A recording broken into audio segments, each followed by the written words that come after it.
You're checking out the Investor Shed podcast with Nick Beveridge and Jeremy Kitchen. They're on the path to financial freedom and they're taking their community with them. Stay tuned for the best free real estate investing advice on the internet.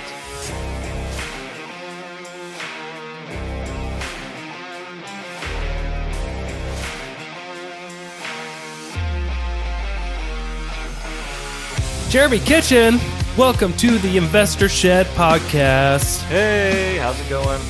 Going really well. I'm so excited to be here today. It's been over a year since we've had one of these podcasts, so this is season 2 of the Investor Shed podcast, and we've got a new co-host, Jeremy Kitchen. Say what's up. Hey, how's it going, everybody? I'm super happy to be here, and hopefully I bring some greater value to the show, and it'll be good. It'll be good things. It'll be so good. Yeah. All right. So tell me, Jeremy Kitchen, you're an investor now. When I met you, you were not. Neither was I, because we met when we were very young. First grade, something like that, kindergarten. Yep, first grade. Yeah, we were not investing in property back then. No, unfortunately not. No, we should have. Yeah. Those 30-year interests, those 30-year mortgages would be almost paid off by now. I think we'd be at year 28, 29, so... That's a good point. Yeah. If only we started investing back when we got to know each other, we would have a few paid off houses by now. Yeah. Almost. Close to. Just be a couple steps closer to our goals, I think, so... Yeah. So Jeremy Kitchen, brother from another mother. Her name's Roxanne, but you won't meet her today. Nobody cares. Tell me, what are you doing on this podcast? And who are you? Well, that's I'm glad you asked, Nick. So I am doing just whatever I feel like. No, I am doing that's a good question. What am I doing on this podcast? That's a great podcast. Well, how about I do the introduction then? Sure. Yeah, I mean, we can always if you wanted to do the introduction later, like after, kind of like Bigger Pockets does. But we can talk about my upbringing and uprising and stuff like that if you want. Okay. Can you hear me okay still? Yeah. Because I don't have I'm gonna have headphones next time. Sorry. Okay. Yeah, you're good. All right. So Jeremy Kitchen, newer investor. Tell me, how's life lately? Life's good, man. We got a lot of projects in the works. You would know. You're a part of a bunch of them. Yep. I know you've got a lot more than that going on too. So me being busy is definitely an understatement for what you have going on. Not always a good thing, but not continue. Always a good thing. Yeah. I think I'm properly busy, and that's good. So we got the hard money stuff going, we got our money lending going, and we got a rental finally with you. And yeah, things are looking up, man. Yeah. No, I seriously, I commend you. You're doing awesome. You're doing all the right moves from what I can see from my end. What I'll probably talk about a lot on this season is, all the mistakes that I've made lately. Yeah. And I hope you don't make the same mistakes by over leveraging and just like getting into way too many deals and you can Sure. Yeah. possibly handle. I certainly made a lot of mistakes, but I'm learning from them. I'm going to get through it, and I'm glad to have you by my side. You're going to co-host for who knows how long. And so tell me, why don't we start off with the very first deal that you, actually before that, what got you first interested in real estate investing? So, to be honest with you, I was never really interested in real estate investing. Obviously, you've known me my entire life, and you've tried to tug me along here and there. You've tried to show me the way, but I was very hesitant and resistant to it. It wasn't until you hired me to work at Gingersnap Media, the real estate photography company, that I really started to take a deep dive into Gingersnap right up there, into what real estate investing really was. I don't know what I was expecting, but it seems to be a lot of people have systems in place, and that makes things easier to accomplish, right? So I thought it was chaotic. I thought you were nuts. I thought Joe Turner was nuts. I thought you guys were just absolutely crazy. Like, you guys buy shitty houses, and then you make them nice. Yeah. And then you make money. Ideally. Right. In an ideal world, right? That last part is not always guaranteed. But No. Certainly for a while we were. Yeah. And you've always been really great at running your numbers and everything like that. So, I mean, I definitely look up to you and Joe. And again, that's kind of how I got started. Just being in the office with people who are doing the thing that you're interested in, right? You end up becoming the sum of the 5 people you hang around with. And I definitely surrounded myself with some investor like-minded people. And I got the bug. I got the itch. Yeah. You got the bug real bad. I did. Well, I just think it's awesome because like the way you've been talking lately too, like you now speak like, a financially sophisticated person. And like, I've seen your personal development grow like crazy over the last couple of years. And it's been really, really interesting and awesome to watch. Yeah, I appreciate it. So you are officially self-employed. I am. It's Yeah. a crazy so what's thing. that like? It's one of those things like you take the leap, the net will appear. You have to take that leap. Obviously, I loved everything Ginger Snap did for me. It set me up with a lot of the right people, a lot of the right mindsets, and eventually you have to kind of take the leash off and run free. So what I'm doing Yeah. now is I work with hard money lenders, and we broker their hard money. So what I do is I get paid when we make deals. Same with you. Yeah. So Let's take a step back. So you work with hard money lenders. How did you get into that? honestly, by accident. So my wife and I, Sam, we got our primary residence in January of 2021. Obviously, you live in Coeur d'Alene, so you know what happened with the market around that time. Appreciation just went insane. Within 1 year of having our primary residence, we bought our house for $312,000. It appraised at $527,000. Yeah. So we had That's a lot. like 160% appreciation in just 12 months. It was mind blowing. We had two options at that point. We could do a cash out refi, or we could do a HELOC. And obviously, both those have pros and cons. The cash out refi would have made our interest rate go up. We got our interest rate at 2.25, which is, again, insane. I will sign up for that any day of the week. That's free money. If we would have cash out refi, then it would have been up to 3.5, which is still pretty damn good. But what we wanted was we wanted access to this money, and we wanted to lend it out for other investors. And that began our first deal. So we got a HELOC. We ended up getting a $170,000 HELOC on our primary residence. Within a week, we had people trying to nab and grab that money for sure. You were one of them. Oh, of course. Yeah. I'll always take somebody's money, Right? Absolutely.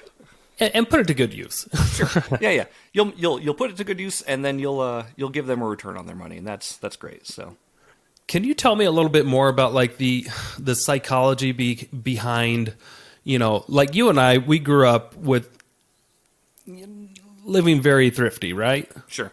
And not to let the cat out of the bag, but I feel like the last, when you got access to that money, have you ever had access to that kind of money before? Never. No.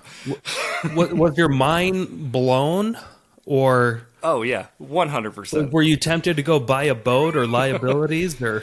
Honestly, no. I was not. I have no intention of buying liabilities with money that I'm lending from the bank. What I would like to do is buy assets with that, and I would like to make money off money that's not mine, basically. So Yeah. the $170,000 in the HELOC, right? It's not technically my money; it's the bank's money.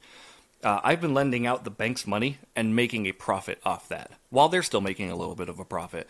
That's just growing my net worth slightly over time, and it's helping us get into a better position to acquire more properties. Yeah, because most people, when they get a HELOC, they use it to buy liabilities. Right. They upgrade their kitchen, or they go buy a car, or consolidate their debt, Sure. and then they go and get in more debt. I just think it's awesome that you're actually using debt for, one of its main purposes is just to use it as a leverage to go create more assets. Right. And speaking on money just a little bit too, like savers are losers. To be honest with you, if you're just saving your money and you're just putting it in your bank account where it's getting 0.1% interest annualized, you're not making any money. You're losing You're losing money. to inflation. Yeah. What's inflation now? Like what? 12%? Just that's on paper. Yeah. Well, so the low estimate is 13%, but more realistic, it's probably been 20% over the last few years, year over year. And then the CPI, they make it look like it's 5-8%. Sure. I think they say like 8 or 9, something like that Yeah. nowadays. But yeah, if your money's just sitting there, you're losing. So I figured, why not use what I have to make more of it? And then once we get that back, use all that to make even more. So we're basically compounding our investments. Yeah. How long did it take you to kind of understand this concept of how money works and debt, inflation, and kind of how it all you know, it's almost like a force of nature, how it all works together. Did it take you a while to kind of come to terms with how money works in the real world? Oh yeah, absolutely. It's growing up as a teenager, I wasn't exactly frugal with my money. I bought whatever I want. I bought liabilities. I bought things that served me temporarily. And again, like this is all obviously future mindset, but if I could go back and if I could save better, even though saving is for losers, Yeah. but if I could save better and start making better choices in my youth, I would have propelled myself much faster than I have. But now that I've got my foot on the pedal, there's no going back. Right. And to touch on that saving, saving is for losers kind of deal. I think if that's your primary strategy, you're ultimately going to lose to inflation is what he means. And what like Robert Kiyosaki means by that. It doesn't mean that saving doesn't have its place, because you do need to save up for certain things. Sure. It just shouldn't take up, when you put all your eggs in one basket, which is the U.S. currency, U.S. dollar.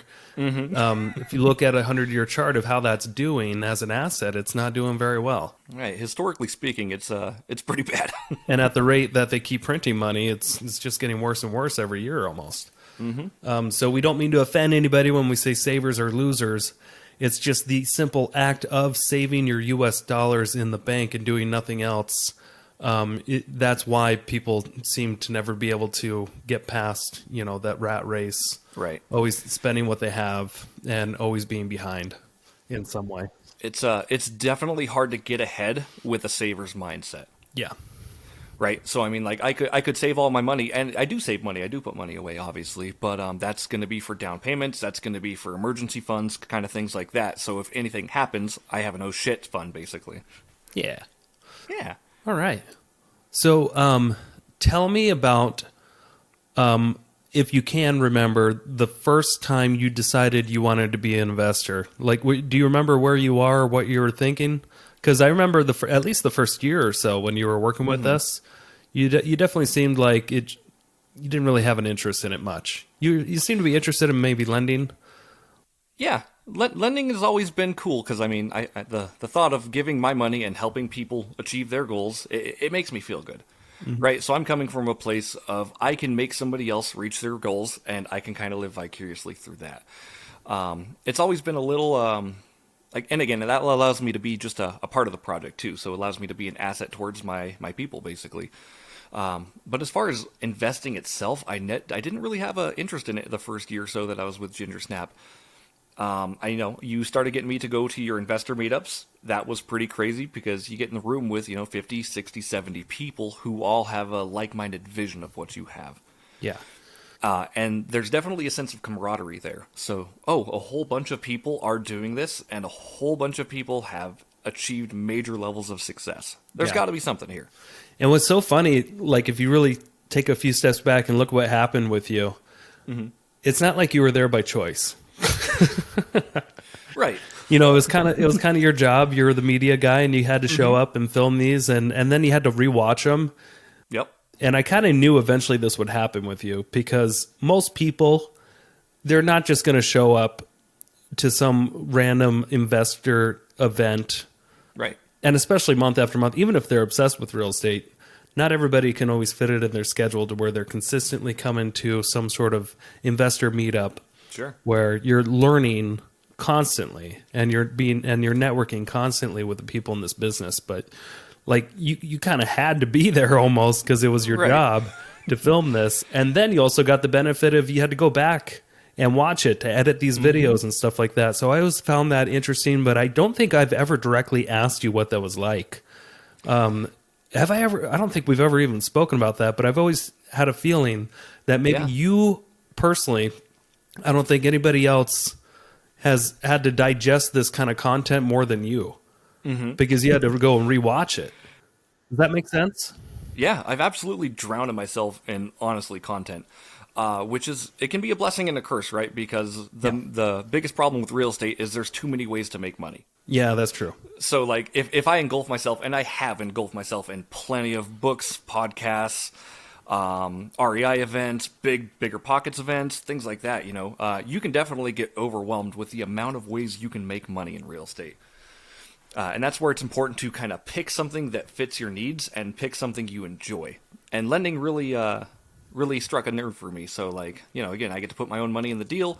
I get to make more money back out of it. I get to learn a couple things along the way. Potentially some construction, other aspects like that. Yeah, speaking of construction, you got to learn pretty quickly how to do some. I remember when I first hired you for the media company, we had to grow from scratch. It wasn't existing, Yep. so it's not like we had clients right away. Do you want to talk little bit about for those? Because I don't think you've ever told this story. Do you mind telling the story about not how we met, but how I convinced you to quit your job and come work for me for a company that doesn't exist? Yeah. For a childhood friend that was probably not always the most sane person, maybe in your point of view. Right. No, I've always known you've had big, lofty, grand ideas. I was working at a car rental dealership for about 4 years. You actually approached me. We had a breakfast date at a hoagie place in downtown Coeur d'Alene. Yeah. And you had it laid out all on paper. There was a plan there. And if there's anything that I did enjoy about that, there was a plan, right? So here's what we could do. Here's what it could be. I don't think that ever came to fruition. We did a lot with Ginger Snap Media, though. It was really cool, and I'm very proud of what we did do. Yeah. It was definitely a means to get somewhere else, though. That's right. And you approached me with an idea of a startup for a real estate photography company. I was terrified, to be honest with you. I was like, okay, I've been in this job where I've been here for 4 years. I'm comfortable. I'm secure in my job, and that's the loophole, right? You get stuck in a secure job, you don't get to move forward in life. We took a risk, and it ended up working out really well. A lot of my life changed just because I took a job at a real estate photography company. I know it was in your plan at the beginning to hook Sam and I up at the beginning, and that ended up happening, right? So I met my wife through Nick Beveridge, who met Sam through ZipRecruiter. Yes. Yeah. So thank the ZipRecruiter. Yeah, thank your ZipRecruiter free trial for letting me meet my wife. Yeah, we did a free trial. We hired the right person, and then we got our money back, I think. Yeah. Or we canceled it before we had to pay for it. Right. It was really good. And it was my understanding that Sam thought she was signing up for the REI outdoor place. Oh, really? That's what I heard. Right. Yeah, she didn't even think that she was signing up for a real estate thing. She thought she was going to work at an outdoor clothing store. So that's funny. Yeah. Okay. But anyway, yeah, that all changed my entire life, right? So I met my wife. I met my one of my passions through real estate, just with Nick. I get to do deals with my best friends. It's all great now. So yeah. What would you say? But I mean, there's always going to be challenges, right? Sure. What do you say these days are like the biggest challenges that you have to face? That's a good question. Applying what I've learned is definitely a big challenge, right? So again, I can listen to all these books, I can listen to all these podcasts and everything. The biggest problem I have is taking the necessary action. I've been filling my days with the busy work part of things, so I need to drill down and I need to get what is going to move the needle forward. Mm-hmm. And that's something I'm aware of, and that's something I'm working on. So every choice I'm trying to make is like, what's going to push me further in my career? What's going to push my people further in their careers? And that just, again, allows me to be a better asset for everyone around me. Awesome. Okay, great. What has been the biggest takeaway over the last couple of years, if you can summarize it in one sentence? One sentence, there's going to be a lot of hyphens and commas, I think. That's okay. This one. If you can summarize it in a couple of sentences. Sure. The biggest takeaway is obviously there's more than one way to do life. What we were thought of or what we were taught with our 9-to-5s in school, that's good, isn't the way to succeed. Right? And even in high school, junior high, nobody's teaching you how to balance a checkbook or what money really is. They're teaching you about Pythagorean theorem and a squared plus b squared, all that stuff, right? Yeah. There's not real life skills being taught. And you have to really jump outside that box if you want to make any sort of difference.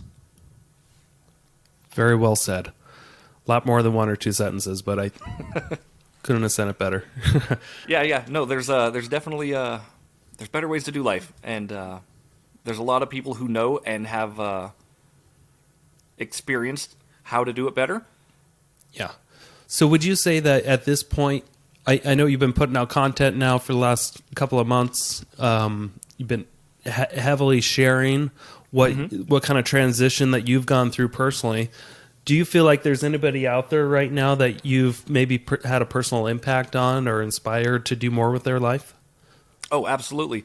I've got messages from friends around the world that have said, the video you posted has made a direct impact on my day to day. That's awesome. Especially about getting out of debt and how there are different ways to do things. I know a lot of people are making a lot of content, so unfortunately, I'm not making anything that's groundbreaking, but I am sharing what's working. Yeah. And I'm also going to start sharing what's not working, right? So I'm going to start sharing the things that haven't worked for me or the things that haven't worked for a lot of my people. Even like being over leveraged or not analyzing deals correctly. Like one deal can make or break you for sure. So making sure you're running your numbers and making sure you're doing your due diligence is very important. Oh, yeah. And we'll be talking a lot about that in this season because there has been probably 5 deals that I did not get into as correctly as I wanted to, and now I'm paying for it. But we'll talk about that in future episodes. Right, and the best thing though, like you're always learning, right? So every time you've made a mistake, I'm sure you've learned more than when you did something right. Oh yeah, right. Yeah. I mean, we can talk for hours about all the mistakes I've made over the last 8-9 years of investing, and I mean. Successes are great, and that's usually what you see at the end of a slideshow. Sure. But man, all the failures and mistakes that I've made, it's just, I'm still in awe of how I'm not bankrupt yet. Right. But real estate is so forgiving. It is absolutely. It's such a powerful investment. Because if you just give it enough time, things seem to work out. As long as you've got good ethics, you just complete things and don't just let things hang. Real estate can be a very forgiving and powerful investment. Sure. And one thing to note on you too, like I've seen you with all your employees. I've seen you with all your crews. You're very fair to everyone, and that kind of energy goes out into the universe and comes back to you, I think. I hope so. Thank you. Yeah. So, I mean, like, even with your employees at the NERT team, your construction teams, all the other people you have in place, you treat everyone very fairly. And again, like, I've seen you give raises when they're not needed. Yeah. I've seen you take people to Mexico even when they should or shouldn't go. And no, you're coming from abundance, and that's a good mindset to have for this, right? You have to come from abundance. It's not a solo show; it's a team sport. Yeah, I appreciate that. And that's just, I mean, that's the one thing that I wanted to correct for some mentors that I had that I won't really share names, but Sure. I had a couple of mentors when I started off in real estate, and I noticed that a couple of them kind of had a scarcity mindset, and that was something I never really wanted in my business or in my life, and I just wanted to prove what Tony Robbins preaches, that what comes around goes around, and the more you give, the more you get. And if you can make life about giving, you're ultimately going to receive more than you can handle. Right. Absolutely. Yeah. So far things have worked out pretty well because I try to be as fair as I can. I appreciate you actually noticing that. Thank you. Oh yeah, absolutely. A lot of people notice that, not just me. So yeah. Tell me what people can expect this season on the Investor Shed podcast. We're going to see a lot of cool banter. I think we're going to get. We're planning to go nationally with the Investor Shed podcast, and that's part of what we're doing online here. We're getting our systems in place, and we're going to start getting a lot of really cool people with lot of really cool outlooks in here. Hopefully, we're going to learn. We're going to entertain, right? So we're going to provide value, and we're going to entertain you, and we're going to have a good time doing it. So I think it'll be a really good time. Nice. And I also want to share, in case anybody out there is wondering why this is called the Investor Shed podcast. the first full season, the 33-something episodes I did for my office. But what you're seeing behind me, I have in my backyard a shed that I built just for podcasting. That's been the goal all along. I built this thing about 3 or 4 years ago, and I said, I want to build this shed in my backyard so that I can do some high quality podcasting. I'm finally actually doing it. It's season 2 of the Investor Shed podcast, and you guys get to see the actual shed. I love it. We'll get some banners behind you and everything too. Yeah. We'll make it look really nice in there, I think. So Thanks. yeah. But about you, Nick, real quick about you. What is your plan for the rest of, well, I guess we're in November now. What's your plan going forward? Are you going to start reeling in your projects? Are you going to start minimizing your risk? What are you thinking? So that's a good question. It is November 7th, and we've got just shy of 2 months left before the end of the year. And I have a goal board. Maybe we'll share it in a future episode of all these things that I wanted to accomplish. Cool. And I'm getting really serious about wanting to still accomplish everything that's on there. Awesome. I was off on my weight goal. I was like 228 pounds at the start of the year, and I wanted to get down to 199, get in better shape. I'm at about 210-ish right now. And I figured, at the rate I was going, didn't think I was going to make it. So I hired a personal trainer, met with him this morning. He's going to get me on track, make sure we hit that goal. Beautiful. I have an RV park that I want to get to an 80% occupancy. We're almost ready to actually open it up. So I want to make sure that gets done before the end of the year. And awesome. I wanted to finish out 17 projects by the end of the year, like builds, flips, burrs, not necessarily sell them, but at least get them done. Yeah. And I think I'm at 15. So I need to get 2 more done in the next couple of months, but I want to exceed that goal and get 5 done. There you go. That's totally doable. So yeah. How about you? Well, where we're at right now, we got a lot of money lent out. What we would like to do for the next round is get that money back, and we're going to put use our HELOC as a down payment on either a duplex, fourplex, or a single-family residence, depending on what works and what makes sense. We are still planning on doing some house hacking, so after December, Sam and I are going to be renting out a room in our house, lessening how much money we have to pay on our mortgage, thus saving that money, and we can use it for a bigger down payment for something, or just in our OCRAP fund. Nice. Going forward, we're going to obviously, after we put the HELOC down, we're going to put a huge chunk down, so we're going to be looking about putting about $150,000 down on another house.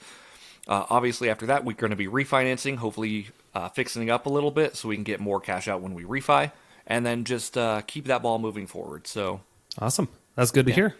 Yeah, that's the plan. It's good to have a plan, and we're going to execute it. It'll be good. I'm excited. Yeah, and then we're also going to get a self-directed IRA going so we can kind of continue our lending without having to pay the money on our HELOC when we do it. Okay. Great. Yeah. My wife just came in. But hey, Hillary. She just took off. She just walked in. She's like, oh, shit. Bye, Hillary. She's already gone. She came in to drop off some mail. Nice. All right. Well, I think this was a good first podcast. What do you think? Yeah, this feels pretty good, man. I'm really excited to continue this and get some episodes under our belt and hear from a lot of different people and learn a lot of different perspectives. So yeah, and as we go and interview people, we really like the Bigger Pockets format, so we're probably going to rip off and duplicate a little bit of their style. The RAD method.